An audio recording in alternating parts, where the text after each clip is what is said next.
Well, hey, everybody, this is Tanner Mulvihill over at Bayfield Home Loans, and I am joined today by superstar agent and realtor in the neighborhood. And Marley Green from Century 21 New Millennium. And you are rocking it in the neighborhood. And you know what? You got $1 million property that is closed in the rough streets of Embrey Mill.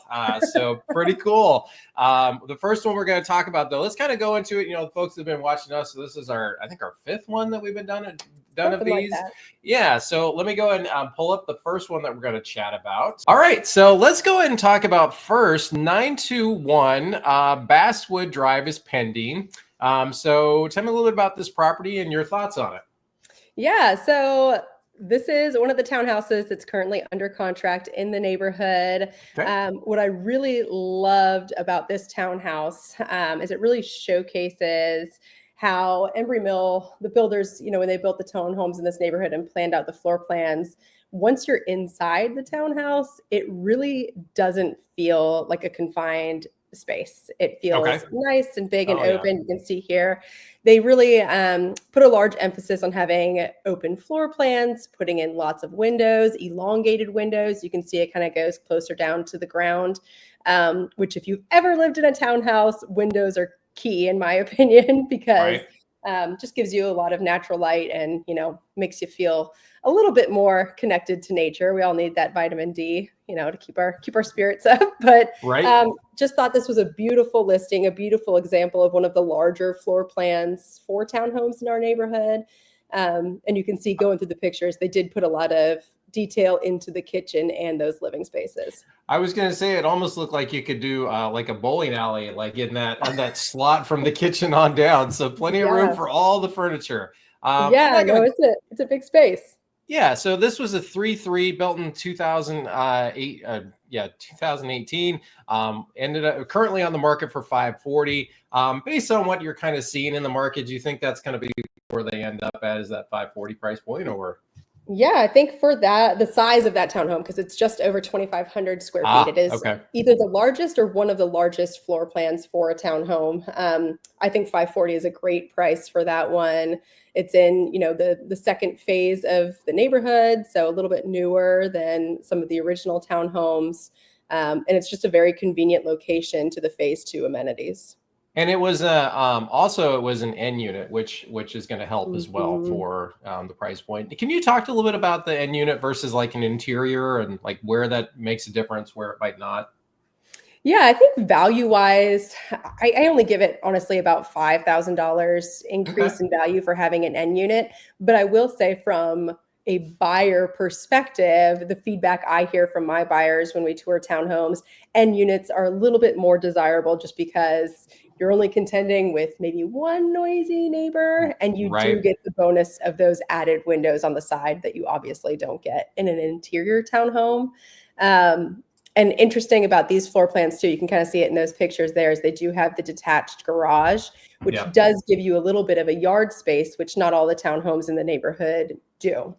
Right. And so then you could kind of have a little patio area in the back or whatever that you want to do back there. So, you know, $540. So I'm sure next month when we see it, it'll probably end up right around there. Now, let's talk about the one that is set the mark for the neighborhood. So how many over $1 million properties are you anticipating you will sell in Embrey this year? 5, 7? I would imagine probably not many. This one's the outlier. It was a former model home in that model court over in phase 2.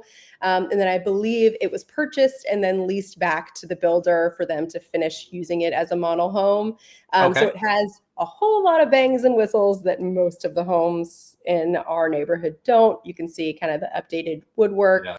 I believe it has speakers throughout most of the home, a lot of upgraded lighting. You can see it just looks it's very, very fancy.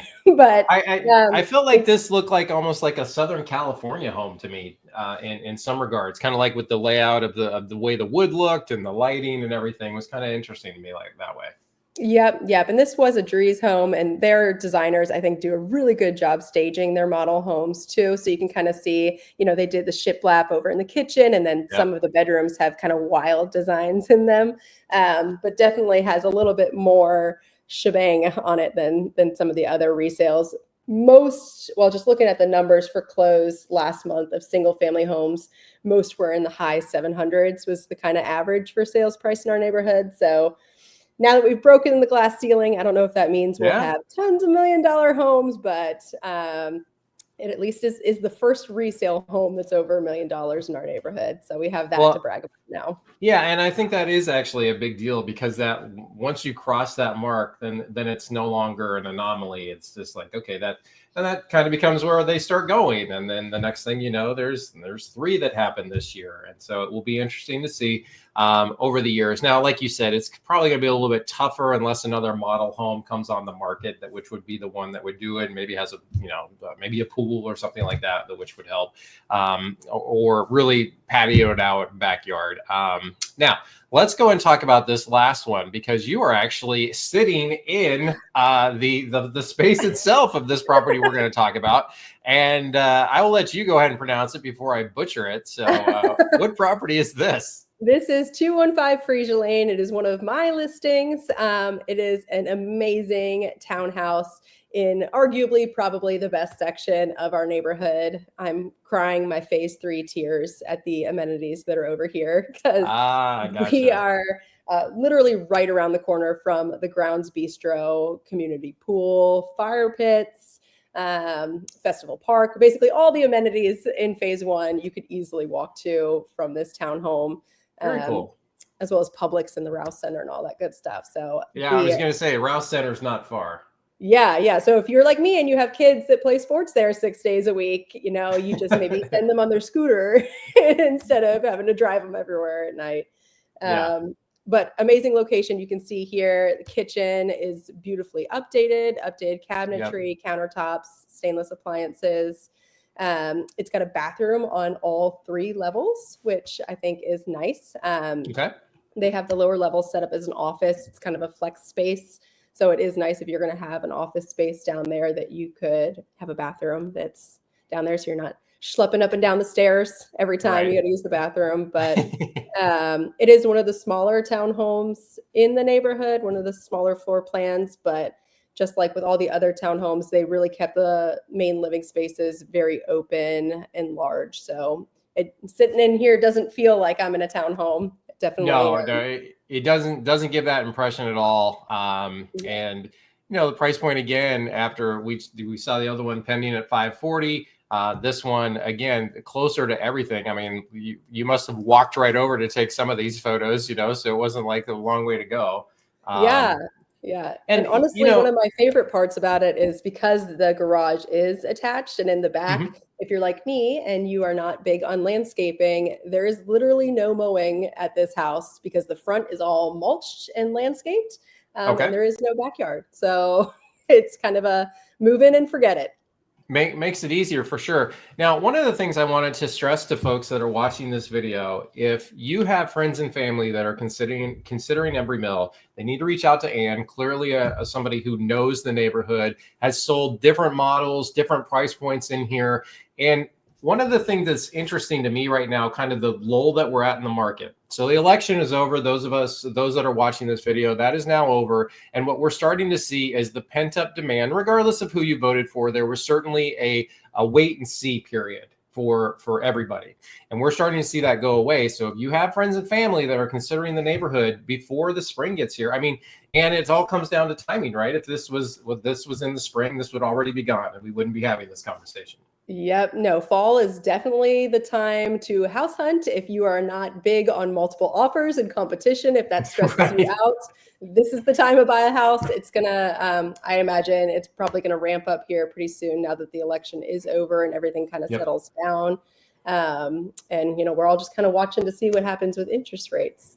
Well, that is the $1 million question for a lot of people. And we did see shortly after the election, they dropped pretty substantially. They are starting to edge back up a little bit, but we'll see what the Federal Reserve comes up with here in the next couple of days. And then as we go in kind of that January, February timeframe, I personally just feel that our spring market is going to be bonkers because if they get low enough where folks are considering selling, they want to upgrade from a townhouse in Embrey to a single family or look elsewhere with your help, then it's going to be a great opportunity in the spring. So Yep, I agree. I think it's going to be pretty wild in the spring. So if you've been on the fence about buying, now is probably the best time for you in the next couple of months. So Yeah, and I'd yeah. really like to caveat on that too, or to echo that as well, because I would so much rather compete against one extra other person looking for the same house than 7 or 8. I mean, you can touch on that a little bit, please. When you're in that competitive offer environment, what starts happening, and why is it not great?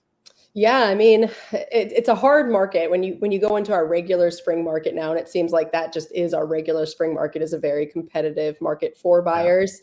We're all sitting down having conversations about what baggage can we remove from our offers to make it more appealing. Right. Because from a seller's perspective, they're looking for the highest net that they can pull in price wise, and also the minimal amount of risk that something is going to Yep. happen to this offer and it's not going to get to closing.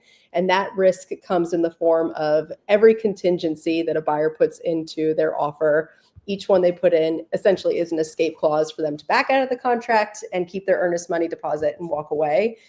So in the spring market, when I'm sitting down with buyers and we're writing an offer together, we're talking about what contingencies they want to put in. And I, as their agent, always want to protect their best interests and have them, have the most amount of contingencies in their offer. But most of the time, buyers are waiving the right to negotiate repairs on a home inspection. Some are waiving the home inspection altogether. Completely. Some are Yep. waiving appraisal, financing. I mean, we see offers come in waiving just about every contingency, and it makes me lose sleep at night, representing the buyers, but it is a great deal for sellers. So if you are a buyer that's thinking about, either buying a new home or an investment property, I would say sooner rather than later to get on that search. Now's your opportunity. And the one last thing I wanted to end with for the folks that are watching this video, please reach out to Ann, because it's going to be important that when you want to be able to come into the home, give some advice on, let's say they're going to list in January, February, or that time frame. You need to come in, give some advice on what is important things to take care of, what are things you don't necessarily need to worry about. And then also you can help buyers anywhere. So it's not just Embrey Mill. So if you're considering moving out of the neighborhood, you have to reach out to Ann. Yeah, absolutely. I'm happy to help. I work basically all of Virginia north of Richmond. So if you're thinking about getting the heck out of Dodge and, moving more north, I can help you there too. Absolutely.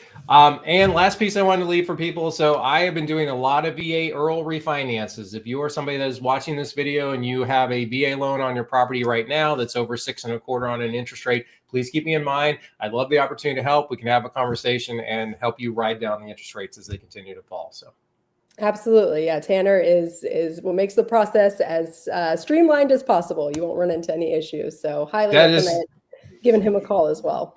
Well, thank you very much. All right, so Ann, this was, I think, number 5 for us. We're going to be back next month with our November update. So as always, thanks again, and I will talk with you soon.